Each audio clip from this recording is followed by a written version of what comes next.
the global response to rising yields. Let's chat about it and dive into it. My name is Kurt Mueller, and that's what we're going to dive in today on the video here. So, yesterday's action, we saw the stock market rally significantly yesterday, and I think one of the main reasons that the stock market did surge yesterday was a result of the global central banks ramping up their response to rising yields. And I think it's important to understand why this matters. Why does this matter for markets? I think from a market standpoint, the markets will want to see the Fed, the Federal Reserve, the U.S. central bank, join the similar or the same chorus in terms of its concerns about rising yields. And I think that will help to quell some of this uneasiness that we've seen, this volatility that we've seen lately in the near term. I think it's also important to recognize that what the central banks do or say about rising yields is important towards whether or not this rally is going to continue or whether we are going to start to see more volatility and the potential of a bear market. So what we're going to break down here on the video is we're going to chat about the global central banks that have done something. We're going to chat about the global central banks that have said something, that have talked about doing something. And then we're going to chat about the banks that have neither said anything or done anything. All right. So let's first start with the global central bank, singular, that has actually done something. That would be the Bank of Australia. Yesterday, on Monday, that would be March the 1st, the Bank of Australia, also known as the Royal Bank of Australia, RBA, shocked markets by purchasing $3 billion worth of longer-dated Australian bonds in response to the rising yields in that country. And they had that response as a direct result of seeing the 10-year Aussie Treasury yield spike 77 basis points in under 30 days. So that was the reason that they took such aggressive action. I think it's important to recognize that because that could set the stage for other countries to follow if we continue to see these treasury yields rise globally. Now, let's shift gears and talk about the central banks that have talked about what they might do but haven't really enacted any sort of new initiatives or really just haven't taken action. They just talked about it. So there's two big ones, the ECB, which is the European Central Bank, and the Bank of Japan. Effectively, what the ECB has said is it's said numerous times that it is closely monitoring the situation. And, you can take that for what it's worth. They are aware of the situation. And the Bank of Japan is really effectively echoing the same thing. They have acknowledged that rising yields could potentially pose a longer-term problem. And the Bank of Japan have actually come out and been more specific about their response. Again, they haven't taken any action yet, but the Bank of Japan has effectively come out and said, look, we want to keep our yields in between negative 20 basis points and positive 20 basis points. So they were a little bit more specific than the European Central Bank was. But again, neither the European Central Bank or the Bank of Japan have taken any action whatsoever as a response to this rising yield environment that we find ourselves in. All right, so let's talk about the central banks that have done nothing and really said nothing. And one of those is right here at home, the Fed.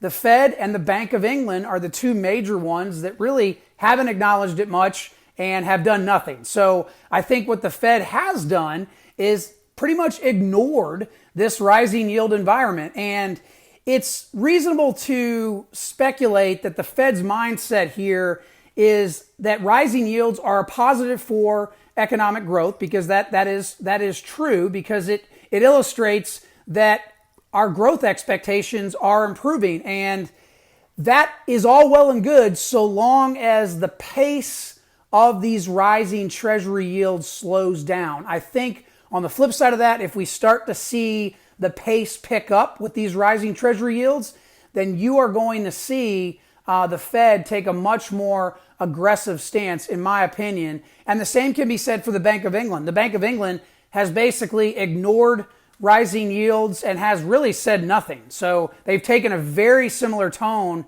that the U.S. or the Fed here in the U.S. has taken. And so why does all of this matter, right? Big picture wise, why does all of this matter to markets specifically? Well, number one, if we look at history, over the last 20 years, investors and markets have really grown accustomed to and grown to expect some sort of action from central banks to intervene when we get any sort of adverse macroeconomic situation like we have right now with rising yields. And it's very, very similar to a child that is frightened looking to his or her parents for reassurance and safety. That's exactly how investors and markets have acted in regards to central banks as a whole, and basically expecting them to step in and reassure them that everything's going to be okay. And so I think from that standpoint, that sentiment is still alive and well in the U.S., and you could probably say the same thing over in the U.K. as well.